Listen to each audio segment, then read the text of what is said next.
साथियों, अब हम सूर्य रेखा के बारे में समझने का प्रयास करेंगे कि इसकी उत्पत्ति कहाँ कहाँ से होती है और इसके क्या क्या लाभ होते हैं। सबसे पहले तीन मुख्य रेखाओं के बारे में जान लेते हैं। ये जीवन रेखा होती है जो यहाँ से निकलती है, ये मस्तिष्क रेखा होती है और ये हृदय रेखा होती है, क्योंकि इनकी भी आवश्यकता पड़ेगी सूर्य रेखा को समझने के लिए। तो सबसे पहले बात करते हैं, ये होता है सूर्य क्षेत्र। यहाँ तक जो रेखा पहुँचती है, कहीं से भी किसी रेखा की उत्पत्ति हो और वो सूर्य क्षेत्र तक पहुँच जाए, उसी रेखा को सूर्य रेखा बोला जाता है। कुछ लोगों के हाथों में ये शुक्र पर्वत से यहाँ से प्रारंभ होती है ये रेखा, और यहाँ से प्रारंभ होकर सीधी सूर्य क्षेत्र पर पहुँच जाती है। इस रेखा को भी सूर्य रेखा ही बोला जाता है। ये सभी रेखाओं को काटती हुई आगे बढ़ती है और इस क्षेत्र पर पहुँच जाती है। जिन लोगों के हाथों में शुक्र से प्रारंभ होकर सूर्य क्षेत्र पर ये रेखा पहुंचती है, वो लोग बहुत ही सौभाग्यशाली होते हैं। इसको सौभाग्य रेखा भी बोला जाता है। ऐसे व्यक्तियों को ससुराल के द्वारा भारी धन संपत्ति का लाभ होता है, खूब जायदाद इनको प्राप्त होती है। इनको अपने प्रेम के द्वारा इनको लाभ मिलता है। और ऐसे व्यक्ति जो होते हैं ससुराल पक्ष से काफ़ी धन प्राप्त करते हैं और शादी के बाद में ये काफ़ी धनवान बन जाते हैं। विवाह उपरांत इनका भाग्योदय भी हो जाता है ऐसे लोगों का। ऐसा भी मैंने देखा है कि शुक्र क्षेत्र से जो रेखा प्रारंभ होकर सूर्य क्षेत्र तक जाती है, ऐसा व्यक्ति किसी विधवा के गोद भी चला जा सकता है और वहां जाकर के उसको काफ़ी धन संपत्ति प्राप्त होती है। ऐसा भी मैंने कई जगह देखा है। अब हम दूसरी प्रकार की सूर्य रेखा के बारे में चर्चा करते हैं। दूसरी सूर्य रेखा के बारे में हम देखें तो कुछ हाथों में जीवन रेखा के जो समाप्ति होती है, ये जीवन रेखा कहीं से भी, ये जीवन रेखा किसी के हाथ में यहाँ समाप्त हो जाती है, किसी के हाथ में यहाँ हो जाती है, किसी के यहाँ, ये जहाँ भी समाप्त हो उस समाप्ति क्षेत्र से वो रेखा निकल करके वो सूर्य क्षेत्र पे पहुँच जाती है। तो इस प्रकार की जिन हाथों में सूर्य रेखाएं होती है वो बहुत ही कम हाथों में पाई जाती है, परंतु जिसके हाथ में ये सीधी और स्पष्ट रूप से किसी के हाथ में ये पाई जाए तो वो व्यक्ति कलाकार होता है और कला के द्वारा वो धन प्राप्त करता है। वो व्यक्ति बहुत ही मिलनसार प्रवृत्ति का होता है। ऐसे व्यक्तियों की जो गुण होते हैं वो मिलनसारता उनमें कूट कूट कर भरी हुई होती है। वो सभी लोगों के साथ में प्रेम पूर्वक रहना पसंद करते हैं। उनकी बोली भी बहुत मीठी होती है। फिर दूसरी जगह से उसकी उत्पत्ति के बारे में अपन चर्चा करते हैं। ये सूर्य रेखा दो जगह से उद्गम मैंने बताया। तीसरा ये यहाँ से भी उत्पत्ति हो सकती है। ये मंगल का क्षेत्र है, यहाँ से उत्पत्ति होकर सूर्य रेखा की, और वो सूर्य क्षेत्र पर पहुंच जाए ये रेखा, मंगल से प्रारंभ होकर सूर्य क्षेत्र पर यदि रेखा पहुंच रही है तो ऐसा व्यक्ति बहुत ही साहसी होता है, दृढ़ प्रवृत्ति वाला होता है। ऐसा व्यक्ति निश्चित रूप से सेना में और पुलिस में अपनी अलौकिक वीरता को दिखाता है और उसे ख्याति अर्जित करता है, पुरस्कार भी प्राप्त करता है। लेकिन ऐसे व्यक्ति सेल्फ मेड जरूर होते हैं। आत्मविश्वास ऐसे व्यक्तियों में कूट कूट कर भरा हुआ होता है। कुछ व्यक्तियों के हाथों में ही ये रेखा पाई जाती है, लेकिन जिनके हाथों में ये पाई जाती है वो बहुत ही शुभ होती है। ये तीसरे प्रकार की सूर्य रेखा के बारे में हमने देखा। चौथे प्रकार की सूर्य रेखा, कुछ व्यक्तियों के हाथों में ये जो रेखा होती है वो इस मस्तिष्क रेखा से प्रारंभ होती है।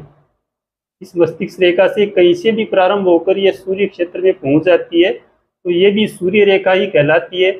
इस प्रकार की जो सूर्य रेखा किसी व्यक्ति के हाथों में होती है तो वह व्यक्ति उच्च कोटि का वैज्ञानिक होता है, साहित्यकार होता है और उसमें तर्क शक्ति बहुत ज़्यादा मात्रा में पाई जाती है। ऐसे लोग कोई भी कार्य करते हैं तो उसमें अपनी बुद्धि का भरपूर इस्तेमाल करते हैं, अपनी बुद्धि को खूब लगाते हैं और उसके द्वारा उनको लाभ भी मिलता है। ऐसे व्यक्ति कभी कभी तो ऐसा कार्य करते हैं जिससे सब अचंभित रह जाते हैं, इतने मतलब बुद्धिमान होते हैं वो लोग। ये रेखा व्यक्ति को बहुत ही बुद्धिमान बनाती है। 26 वर्ष तक ऐसे लोग नॉर्मल जीवन जीते हैं, लेकिन 26 साल के बाद में इनका जो जीवन होता है बहुत ही अच्छा हो जाता है, खूब मान सम्मान प्रतिष्ठा इनको मिलने लग जाती है। फिर हम बात करते हैं पांचवें प्रकार की सूर्य रेखा भी। इसका जो उद्गम होता है वो हृदय रेखा से होता है। हृदय रेखा से उत्पत्ति होकर सूर्य क्षेत्र में यदि कोई रेखा सूर्य रेखा बन गई है तो इसको भी सूर्य रेखा ही बोला जाता है। ये काफी छोटी मात्रा में बनती है, लेकिन इसका फल बहुत अच्छा आता है। ये छोटी होने के बाद में भी फल बहुत अच्छा देती है। ऐसी रेखा किसी भी स्त्री या पुरुष के हाथ में होती है तो वो सफलतापूर्वक अपना जीवन जीता है, परंतु इनका प्रारंभिक काल जो होता है वो कुछ कारण से डिस्टर्ब रहता है। लेकिन यौवनावस्था में, प्रौढ़ावस्था में ऐसा व्यक्ति बहुत ही सफल हो जाता है, खूब ख्याति अर्जित करता है, अपने जीवन में बहुत सफलता प्राप्त करता है और लोग उनको देखकर आश्चर्यचकित रह जाते हैं। जीवन के 45वें वर्ष के बाद में इनको बहुत ही ज़्यादा सफलता मिलती है और सफलता इनके चरण चूमती है। ऐसे व्यक्ति अलौकिक शक्तियों से संपन्न भी होते हैं और ऐसे व्यक्तियों को मृत्यु होने के बाद में भी लोग याद करते हैं, इतना अच्छा ये लोग कार्य करने वाले होते हैं। फिर हम छठे प्रकार की सूर्य रेखा के बारे में बात करते हैं। किसी के हाथ में ये यहाँ से प्रारंभ होकर भी सूर्य रेखा चली जाती है। यह क्षेत्र हर्षण का क्षेत्र है। यहाँ से प्रारंभ होकर यदि सूर्य क्षेत्र पर जो रेखा जाती है इसको भी सूर्य रेखा ही बोला जाता है। इस प्रकार की सूर्य रेखा जिसके हाथ में होती है, यदि यह सीधी स्पष्ट ना हो तो ऐसा व्यक्ति गरीबी में जीवन जीता है और जीवन में कोई भी तरक्की नहीं कर पाता। लेकिन यह सीधी स्पष्ट और निर्दोष रेखा यदि ये बनी हुई हो तो ऐसा व्यक्ति न्यायाधीश के पद तक भी पहुंच जाता है।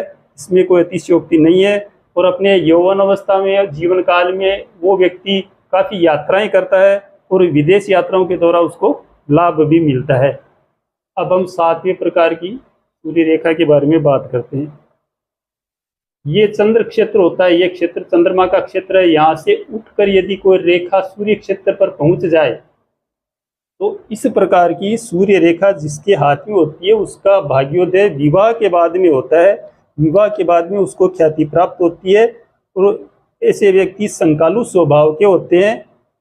अपने स्वभाव के कारण ऐसे व्यक्ति ज़्यादा सफलता प्राप्त नहीं कर पाते क्योंकि उनमें संकालु स्वभाव होता है ऐसे लोगों का। ऐसे लोगों पे सहज ही विश्वास नहीं करना चाहिए। जिनके हाथों में चंद्र क्षेत्र से उठकर सूर्य पर्वत पर जो रेखा सूर्य रेखा जाती है, ऐसे व्यक्ति बहुत ही संकालु होते हैं और ऐसे व्यक्तियों में दिखावे की प्रवृत्ति बहुत ज़्यादा होती है जिनके हाथों में ऐसी रेखाएं होती है। अब हम 8वें प्रकार की सूर्य रेखा के बारे में देखते हैं। किन्हीं के हाथों में, किसी के हाथ में ये रेखा मणिबद्ध से प्रारंभ होकर भी सूर्य क्षेत्र तक पहुंच जाती है। ऐसी रेखाएं बहुत ही कम देखी है मैंने, बहुत कम हाथों में पाई जाती है। लेकिन जिनके हाथों में पाई जाती है ऐसे उनके सफलता उनका चरण चूमती है। उन व्यक्तियों के पास में मान सम्मान प्रतिष्ठा आदर इनकी कोई भी कमी नहीं होती। ऐसे व्यक्ति दानी होते हैं, परोपकारी होते हैं, ईश्वर के भक्त होते हैं और ऐसे लोग छोटे कार्य करना पसंद नहीं करते, बड़े बड़े कार्य ही करने वाले होते हैं। अब हम 9वें प्रकार की सूर्य रेखा के बारे में बात करते हैं। इस प्रकार की सूर्य रेखा केतु क्षेत्र से प्रारंभ होकर के सूर्य क्षेत्र पर जाती है। केतु क्षेत्र से प्रारंभ होकर जो सूर्य क्षेत्र पर जो रेखा सूर्य क्षेत्र पे पहुंच जाए इसको भी सूर्य रेखा ही बोला जाता है। और ये आगे जाकर यदि व्यक्ति के तीसरे पोर तक भी चढ़ जाती है, कभी कभी देखा है कि यहाँ से जो रेखा निकलती है वो अंगुली के पोर तक भी पहुंच जाती है। ऐसे व्यक्ति सफलता प्राप्ति करने के लिए इनको विशेष परिश्रम नहीं करना पड़ता है जिनके हाथों में ऐसी रेखाएं होती है। ऐसे व्यक्ति ऊंचे व्यापारी या जौहरी होते हैं। इनकी मित्रता लेकिन जो होती है वो निम्न वर्ग के लोगों से होती है। इसके कारण से ये चरित्र से अच्छे नहीं रह पाते। ऐसे लोग, इनको चरित्रहीन भी कहा जा सकता है। ऐसे लोग न समाज की परवाह करते हैं और न परिवार की। ये स्वयं की ज़्यादा ध्यान रखने वाले ऐसे व्यक्ति होते हैं जिनके हाथों में इस प्रकार की रेखा पाई जाती है। अगली सूर्य रेखा पर हम विचार करते हैं। जिनके हाथों में राहु क्षेत्र से यदि सूर्य रेखा निकल जाए और वो सूर्य पर्वत पर पहुंच जाए, ऐसी सूर्य रेखा यदि किसी के हाथ में होती है तो ऐसे व्यक्ति, ऐसी रेखाओं वाला व्यक्ति उत्साही, कर्मठ और काफ़ी चतुर होता है। ऐसे लोग बात की जड़ में तुरंत पहुंच जाते हैं और उनकी जो योजनाएं बनाते हैं ऐसे व्यक्ति, वो उनकी योजना 100% सही होती है। ऐसे व्यक्ति पत्रकार भी हो सकते हैं और ऐसे व्यक्ति कोई भी निर्णय लेने में पीछे नहीं हटते, तुरंत निर्णय लेते हैं और उस निर्णय में कायम भी रहते हैं और उस निर्णय पर सफल भी रहते हैं। जिनके हाथों में राहु क्षेत्र से उठकर ये सूर्य रेखा सूर्य पर्वत पर पहुंच जाए ऐसे व्यक्ति। फिर अगले प्रकार की सूर्य रेखा पर हम विचार करते हैं। कई कई हाथों में ये सूर्य पर्वत के नीचे से निकल कर ये यहाँ तक पहुंच जाती है सूर्य पर्वत की रेखा। इस प्रकार की सूर्य रेखा होती है वो बहुत कम हाथों में पाई जाती है। ऐसी रेखा बहुत कम हाथों में होती है। जिन व्यक्तियों के हाथों में ये रेखा पाई जाती है वो व्यक्ति सफल एक्टर, अभिनेता होते हैं और अभिनय के क्षेत्र में ऐसे व्यक्ति ख्याति अर्जित करते हैं और अभिनय के द्वारा देश विदेशों में उनका बहुत नाम होता है और खूब धन अर्जित करते हैं। यानी ऐसे जो रेखाएं होती है वो व्यक्ति को अभिनय के क्षेत्र में सम्मान प्रदान करती है। ये मैंने आपको 11 प्रकार की सूर्य रेखाओं के बारे में सरल भाषा में समझाने का प्रयास किया है। आशा है आपको समझ में आया होगा। साथियों, इस वीडियो में आपको सूर्य रेखा, यश रेखा के बारे में सरल भाषा में बताने का प्रयास किया है। आशा है आपको समझ में आया होगा। रेखाएं जितनी सरल, स्पष्ट और सीधी होगी उतना ही फल अच्छा मिलेगा, और रेखाएं कटी कटी अवस्था में होती है तो उनका फल कम हो जाता है और कुछ साइड इफेक्ट भी इसके होते हैं। अतः उसी हिसाब से इसको समझना। और आने वाले वीडियो में आपको अन्य रेखाओं के बारे में सरल भाषा में समझाने का प्रयास करूँगा।